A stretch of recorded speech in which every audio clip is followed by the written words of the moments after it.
The bulls look for one in a row for the Dow. This is Market Action News, and I'm Marshall Moore. And getting started on Wall Street, futures have been higher all morning long. Some positive economic news coming in. We've had 6 days in a row to the downside on the Dow, and so far today, we're looking strong.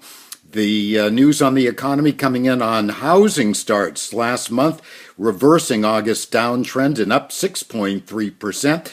Building permits gaining 1.5%. Earnings news mostly positive. Morgan Stanley, GE, Kansas City Southern. And on the downside, Carnival dealing with an Ebola scare with a passenger in isolation, and Urban Outfitters on the downside. The Nikkei looking overseas on the downside for the Nikkei Dow in Japan by 1.4%. That's a drop of about 206 points at 14,532.5. The Hang Seng in Hong Kong on the plus side, 122.27 at 23,023. The Fancy in London at report time up 70 at 62.65.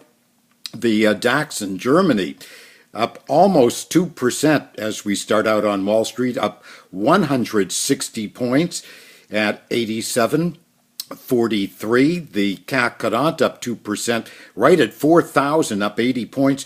Oil is up 42 cents at $83.12 after earlier this week trading below 80.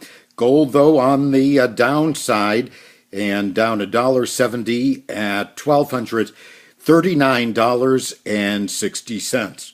So we're underway, and the bulls are feeling pretty good for the final trading day of the week. Don't ever, unless you will, remember those who do and those who don't do everything everybody else does. More later.